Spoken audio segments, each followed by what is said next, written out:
Once Upon a Dream, A Twisted Tale by Liz Braswell. Consider the dragon. A dragon was dead. A giant black and purple fire-breathing dragon from the fiery pits of hell itself was dead, somewhere outside the castle.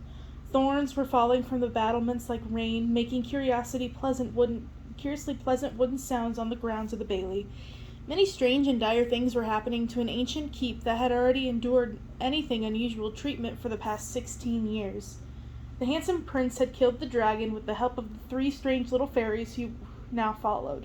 Without them, he would have done no good whatsoever. Without them, he would never have been able to hurl the sword magically into this one spot that would easily kill the beast. Without them, he wouldn't have had the enchanted sword in the first place. Without them, he would have still been rotting in the evil fairy's dungeon, waiting impatiently for 100 years to pass, so he could break his true love spell, as a doddering old man. Still, the dragon nagged at the back of his mind like a mosquito. A slain dragon should be something. There should be a pause, an astounded moment of silence, when he and the fairies and anyone else watching would take a breath and acknowledge the incredible deed that was just accomplished. He had no illusions that it was all due to him. Still, he was a prince, it was a dragon, and the dragon was dead. Shouldn't there be an intermission? Something? And also, there were some unresolved details about the dragon and its death. The fire, for instance. It looked like the dragon had set most of this forest alight. Was it still raging? Would it ignite the woody thorns and surrounded the castle and the village? Was the whole place just one giant bonfire waiting to explode? Was there, in fact, any dragon body left at all, or had it turned back into Maleficent?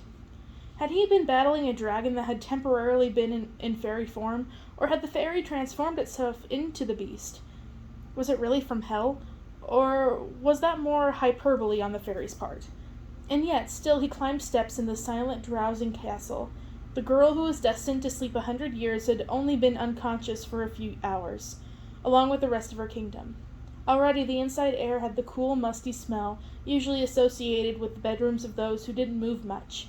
Very great-grandmothers, for instance. The fairy's wings fanned up tiny tornadoes of encroaching dust.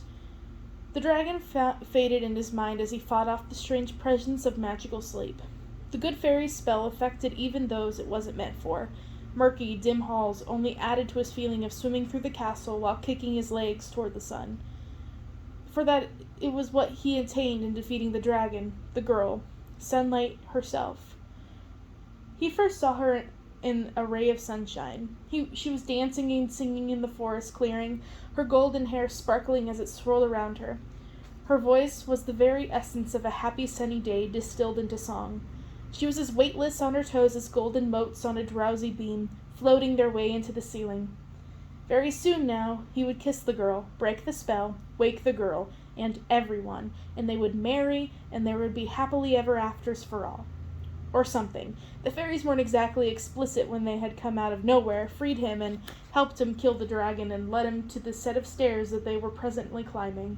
Somehow, this girl from the clearing was mixed up with the fairies and witches and dragons and castles.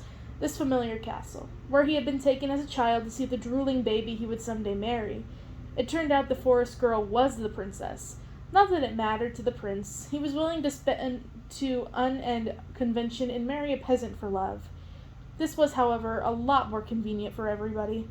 As he entered her bedroom, those thoughts were discarded in the same mental pile of ashes where the dragon lay. For there was his sleeping beauty. No peasant girl she. Now she wore the proper attire of the princess he must have somehow always known she was. A blue gown as pure as the sky, white wings of cloth above her shoulders like an angel's, lips closed but in tight dreamless, without the tension of any emotion. Philip paused, overcome by her beauty. Did a fairy make a noise? Did he feel some external force pushing him to hurry up with it?